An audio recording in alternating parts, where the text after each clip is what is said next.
Thank you.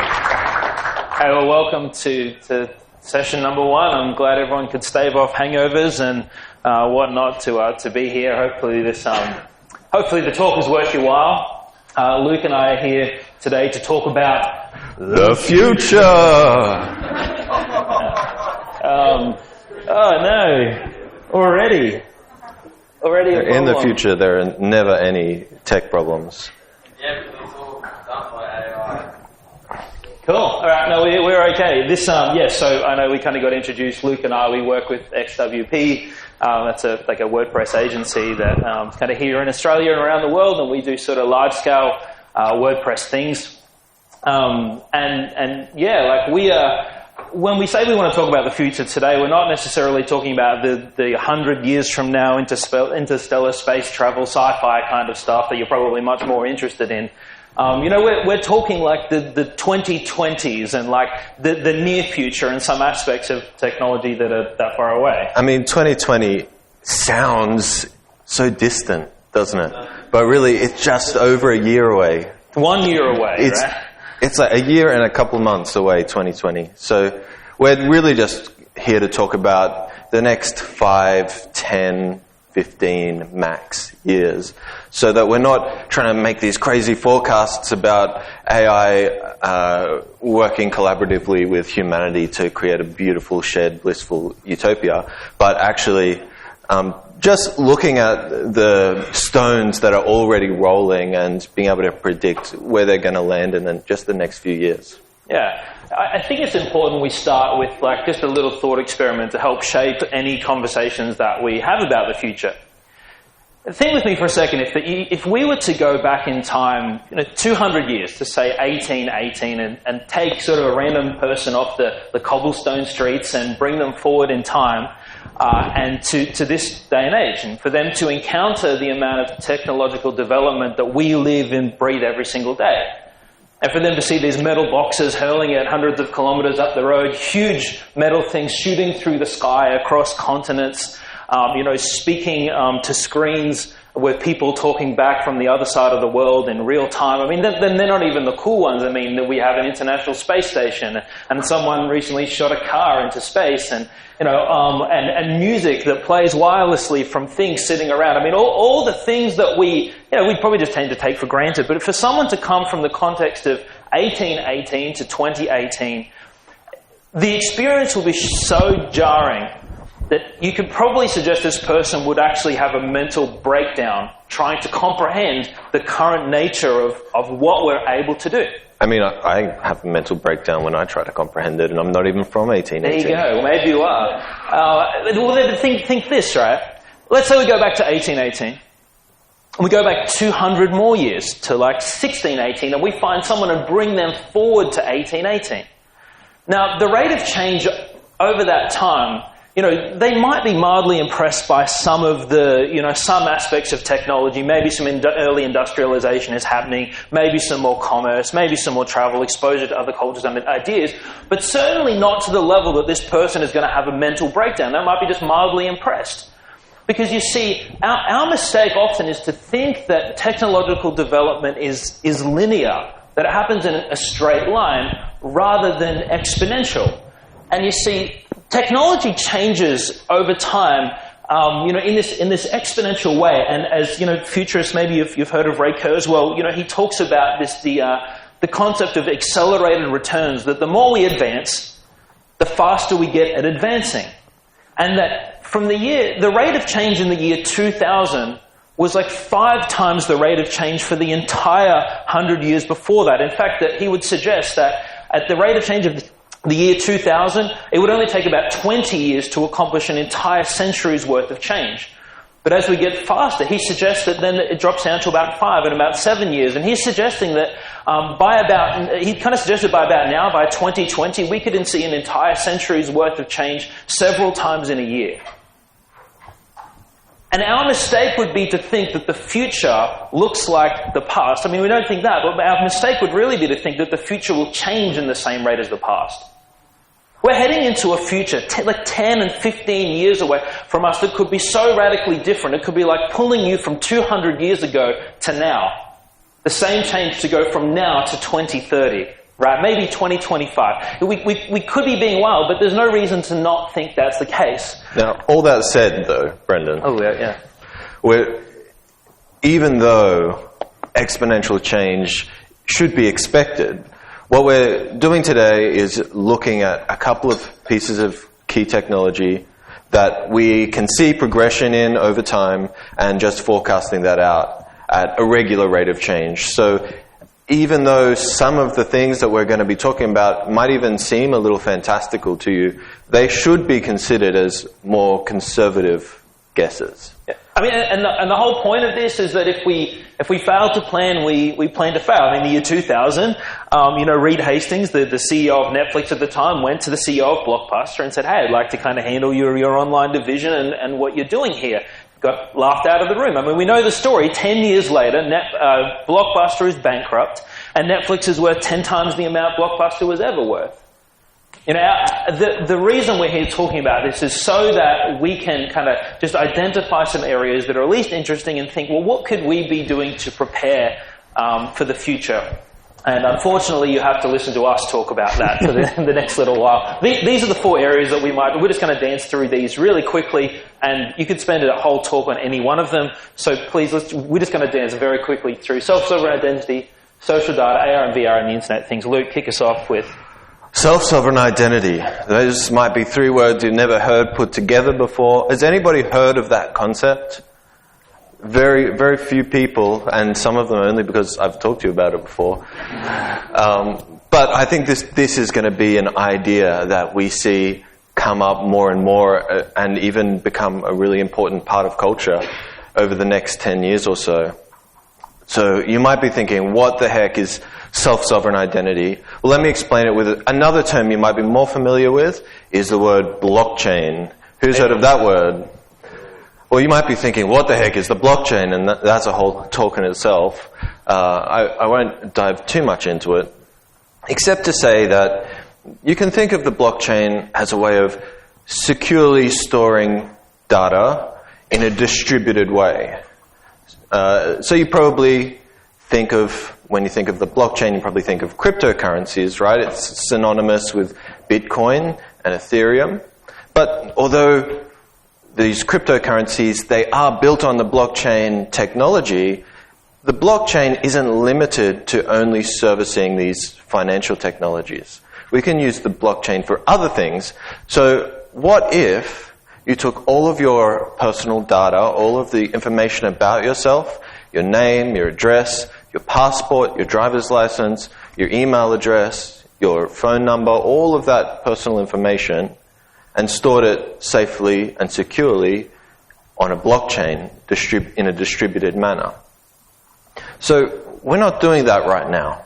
And instead, we have a different sort of system. It's more centralized and also at the same time more scattered. So we've got 3 kind of big problems at the moment. One is security. Google and Facebook in just the last couple of months have revealed massive data breaches. So our data that is stored in these centralized places, it's not secure at all. Another one is that it's so inconvenient. If you change your email address or if you change your name, you've got to update it on every single platform that you're a part of, and that becomes extremely onerous and probably next to impossible in a lot of cases. And the third thing is you don't own any of that data. That online store that you visited 2 years ago to buy some it's a fidget cube or a spinner, and they probably still have your name, your email address, your address stored on their servers, ready to be hacked, and that's not a good system. So self-sovereign identity solves this by using the blockchain, because the blockchain is secure. It means that you can take that data and assign, you can see this piece and this piece, and you, third party, can see that piece and that piece, and I might even be able to set an expiry so that, yes, WordCamp, you can see my name and my Twitter handle for the next 3 months, and then no longer will you be able to have access to that information. Right? And it's owned by you, which means that all of that data, it's yours. You take it with you around the web. where you don't have all of these usernames and passwords for every single site that you visit, but instead you just prove that you're you, and you can assign bits and pieces of information to be read by any third-party website you visit. So no more usernames and passwords, and they don't have to store any information about you. And so we've got this sort of system in place where you control your data, it's safe, it's secure, and it's sort of a huge big win for privacy. This might seem like a big dream that would be really difficult to imagine, but actually there was an organization instituted last year called the Distributed, I can't remember, but basically centered around this idea. It contains parties like IBM and Microsoft, so big players, and they've already got a draft proposal for the format to the W3C. So you can go to the W3C now and look at how this system might be formatted, what it would be structured like. And in addition to that, there's another group called ID 2020 who's organizing a huge conference at the UN specifically to bring this issue of self-sovereign identity to the United Nations. So I think that by 2023, by 2024 maybe, we'll start to see this idea of self-sovereign identity enter our vocabularies more. We might start to see early versions of it. And hopefully by the end of the 2020s, it becomes much more prevalent around the internet. Cool. Let's change tacks here for a little bit. Similar but connected. Data collection, big data, these kind of terms, they're going around a lot right now. I would suggest everyone in this room has been hearing about this, kind of being brandied, especially by the marketing companies out there doing this stuff. But it's really worth our consideration for what's happening right now. See, social data is the change. That data essentially up until quite recently was kind of these items of information that were collected about people in general. But you see, so much of data now is actually collected in relation to an IP address or a device or a social media account and so on. And that data now that's generated is actually attributed to individuals. And so data is becoming socialized in the way that the data doesn't represent a group of people, it represents a group of individuals. And, think about even 10 or 15 years ago, the kind of data points that you were giving off for people to harvest or to understand about you were probably relatively minimal. So maybe some of what you were buying, and I think the use of cash in society obviously allowed people to make anonymous purchases, but by and large, we tend not to do that so much anymore. But just in any given day, where you are, what you're doing, what you like, everything you're buying, who you're hanging out with, and where you're working, where you're living, all these kind of things, like you constantly, and especially when, if you think about the services you engage, like for travel, with Airbnb and Uber Eats, what you're eating, what you're doing, where you're flying, where you're staying, what your preferences are and who you're with. All these things are now, they're getting mapped. And data's being collected now really more than ever. If you put it this way, like out of the, say, billion or so people right now generating data on that scale, they're generating thousands of data points each per year, so that's per day, so that's trillions of data points per day. And altogether, the amount of social data collected doubles every 18 months. So what was collected in an entire year in about 2001 now is collected in a single day. And we expect that in just a couple of years, the amount of data collected over the entire year of 2001 will be collected in under an hour. And we have to kind of start thinking about the implications of this, because not only is the data being able to be collected, computation learning, smart learning, machine learning and so on, when you couple these activities together, that data is being collected at a rate and an expense that is far greater than ever. Computational power is getting far beyond what we'd ever imagined. And then, and machines are able to actually intelligently learn and understand you and understand us. We have to think about what that means for us and for our future. Now, I won't go on and on. I think you kind of get this idea, but I think that there's a couple of things that we do need to be aware of looking forward. And mostly, like when we think about the price that we pay for all this convenience, We do. I mean, to use services like Google Maps, yeah, this is amazing. I love it. I mean, I can just look and it tells me like, yes, there's traffic here, don't go that way, go this way. I look at that service, to me is like amazing. And I'm definitely okay with giving up my location for that service. But, when you start to multiply that out and beyond, we have to think about, the price we pay when companies, when profile aggregators, like PayPal, AdSense, I don't know, you start to think about these aggregation companies that are getting just vast amounts of not only your internet data, but they combine that with perhaps medical data, perhaps genetic data one day, perhaps location data, family data, what your children are doing, and really profiling you down. The price that, you pay, I think for much of that consumer level data will be the ability to be manipulated easily. Like to an extent that we don't understand what's even happening and that we're unable to even cope with and to react to that. I know I think about my kids and what they're going to go through. Just because of my stupid behaviors online, they're going to be these amazing profiles of my boys by the time they turn 12 or 13, just from the data I generate on them, nothing that they've done.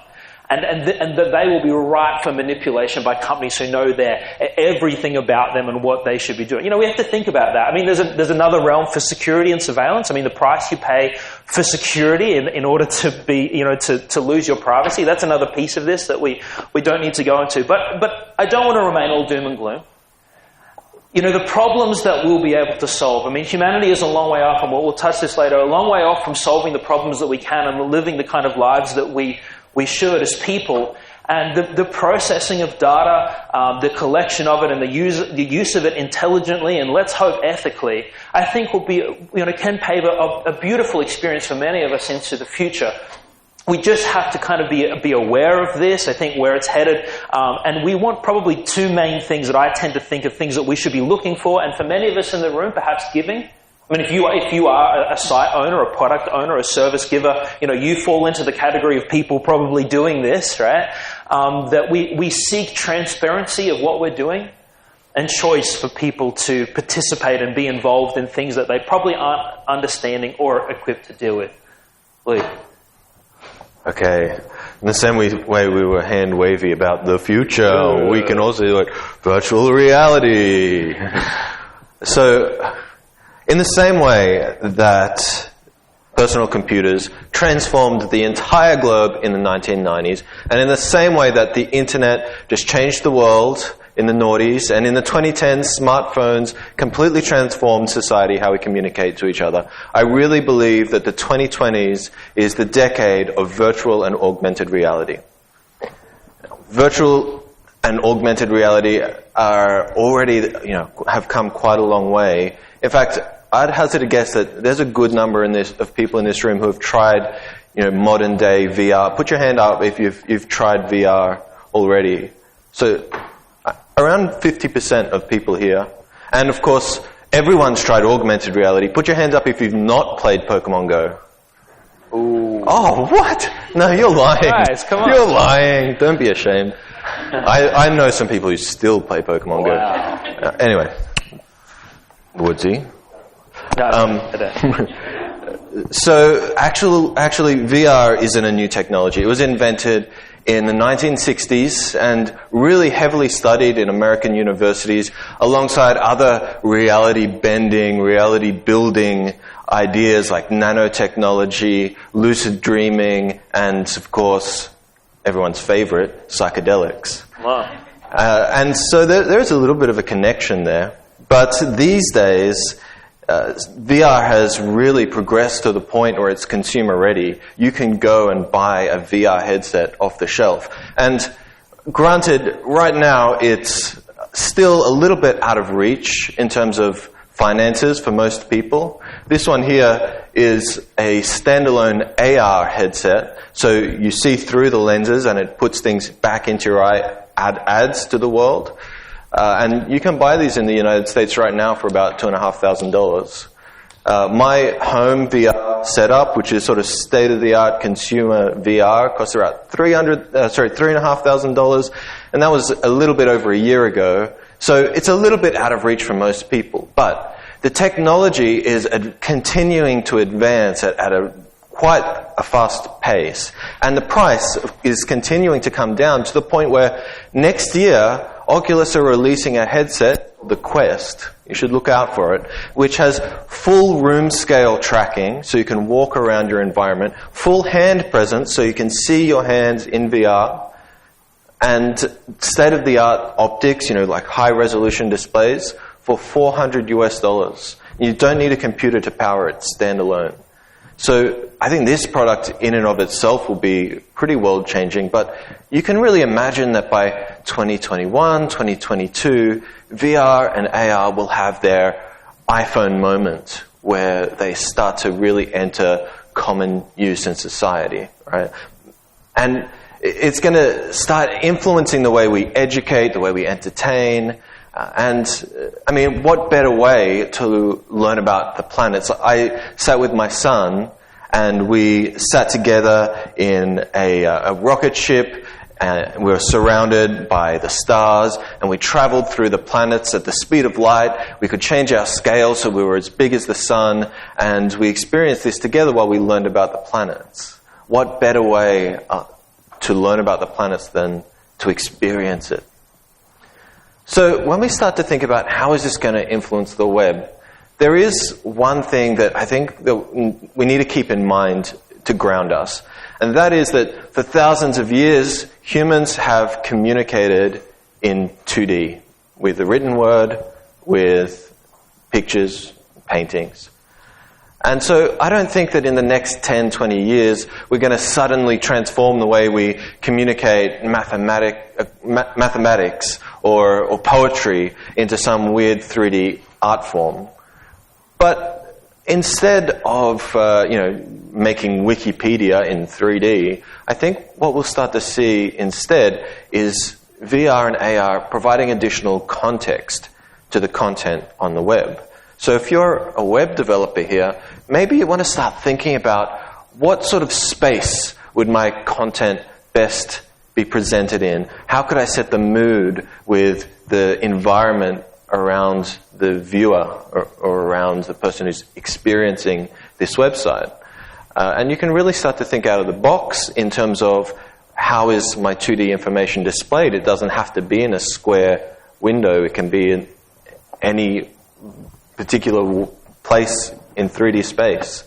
So that's something that's really interesting. It's always about providing context. And the other thing as a web developer you can start to think about is providing embeddable 3D objects. So you've got images, you've got videos, and maybe you have a 3D embed. With this Magic Leap thing that I showed you earlier, you can put this thing on, read a news article in a virtual monitor, and right now, like this is present day, you can see you're reading about a flood and on the New York Times website, and it shows you the water level in the room to give you an idea, right? Giving you all of this extra context. So that's how we should think about how AR and VR affect the web.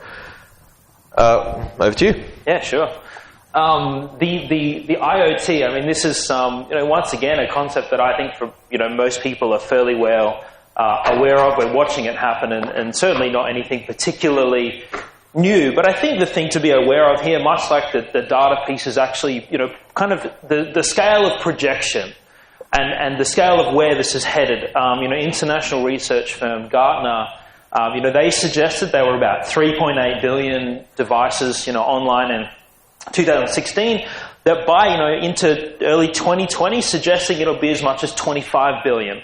The outgoing CEO of Cisco, he might have a vested interest in projecting this high, but he's believing that by around 2030, 50 billion, mid 2020s, 50 billion devices, a $19 trillion industry. It's worth considering, I think, the way that we conduct ourselves and live our lives, and what it means for devices everywhere we go to be connected. I mean, think about from every aspect of your home, from a toaster to the thermostat, to the front door, to your car, to your phone, to your watch, to every activity that your car will do as you move through your daily lives. I mean, cars, becoming connected devices that are also driverless as well. If you combine the two things, become an entirely different experience. I mean, when you don't need to drive in a car, it just becomes like this transportation method. Why wouldn't you have a desk in the car and work on the way to work? Why wouldn't you have a treadmill or a bike and get some exercise while you're heading there? If you needed to head to Sydney, why wouldn't you just sleep in a bed in the car on the way to Sydney and then on the way back home again? The way that this will transform our experiences and the hotel industry and these kind of things is really significant. But it's not even those really significant things. It's also the insignificant things that have a huge impact as well. In Philadelphia right now, they have like these so-called smart bins that are measuring the amount of waste in their bins right now and communicating that back to the council, as it were. But if you think about the way we do garbage collection right now, we just run around every week and collect all the bins, right? Regardless of how full or empty they are. But they're seeing enormous efficiency here, savings in wages, and I mean, think of it, there's also environmental impact as well, but fuel and wages and trucks, in knowing the specific bins that need changing. In Israel right now, they have so-called smart highways that have sensors built into the roads that scan the number plates of people who move into the fast lane and charge them at a higher rate to use their highways by scanning the number plates and charging their credit cards. There are startups for drones that are connected that guide you to a car park. And obviously, I don't know if you're spending time in New York, they have a pretty sophisticated public transport system where every piece of public transport is connected again, and you get this incredible experience of understanding where you are and where every vehicle is in relation to you. But I mean, aside from the consumer experience, it's the efficiency that can be brought into the world because of this, and the reduction of cost, the reduction of environmental impact you can see because of these things. I mean, the efficiency for the New York commuting system was to see that trains went from an average of roughly 15 per hour to 26 per hour just by bringing them onto the grid and bringing some intelligence to that system. So, it's one of those things that I think really takes us to think about a day in the life of what you experience, and to look at every possible thing that could be connected in your home and what that would mean for those things to be speaking to each other. And then you mix that with data collection and learning, and to think that those things are learning about you and the way that you live your life. And as providers, as web providers that we are, we really need to think about not so much, AR and VR, we might think about how we experience the internet, how we experience the web, but where we experience it as well. And what it will mean for all these devices, billions and billions, and everything we touch to be connected, to be learning, and to be adapting to the way that we, live our lives. Let me just close in a thought here. I gave a talk just recently on the future of work to a bunch of grade 12 students. And obviously giving the talk, when you think about the future all the time, it's, you kind of get used to thinking about some of the possible dystopian concepts and the onslaught of what's kind of coming.